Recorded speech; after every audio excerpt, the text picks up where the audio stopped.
এবং অনেকে এখানে অনেক গণ্যমান্য ব্যক্তি উপস্থিত আছেন এবং মহিলারা অনেকেই দর্শক হিসেবে উপস্থিত আছেন এবং মহিলা মেম্বাররা উপস্থিত আছেন এবং এই খেলা থেকে তারা মুক্ত হয়ে অনেকেই অনেক কিছু টাকা দান করেছেন। ধন্যবাদ সকলকে।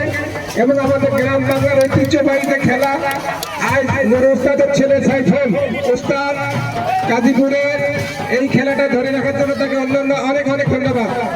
এবং যে সমস্ত বিভিন্ন গ্রাম থেকে খেলোয়াড়বৃন্দ এসেছে তাদের প্রত্যেকেই গাজীপুরের পক্ষ থেকে এবং গাজীপুর পৌরসভার পক্ষ থেকে এবং বিএপি ক্যাম্পের কমান্ডারের পক্ষ থেকে এবং গ্রামবাসীর পক্ষ থেকে সকলকে ধন্যবাদ জানাচ্ছি।